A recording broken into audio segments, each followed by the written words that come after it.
Welcome to triple A builders. இன்றைக்கி நான் இந்த வீடியோவில் எதை பற்றி பார்க்க போகிறோம் அப்படின்னு பார்த்தீங்கன்னா, ரூஃப் காங்கிரீட்டுக்கு எத்தனை நாள் தண்ணி நிப்பாட்டணும், எத்தனை நாள் கழித்து பாத்தியெல்லாம் உடச்சி விடணும் அப்படிங்கிறத பற்றி சிறிய டவுட்டெல்லாம் கேட்குறாங்க.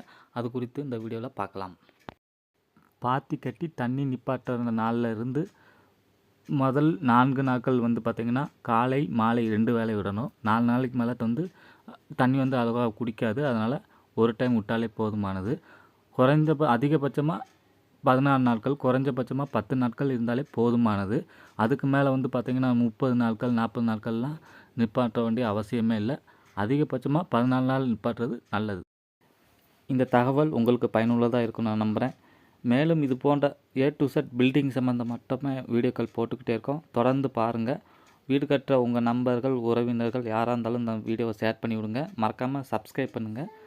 அந்த பெல் ஐக்கானையும் ஆளையும் செலக்ட் பண்ணிக்கோங்க. அப்படின்னா தான் நாங்கள் போகிற வீடியோக்கள் உங்களுக்கு தொடர்ந்து கிடைக்கும்.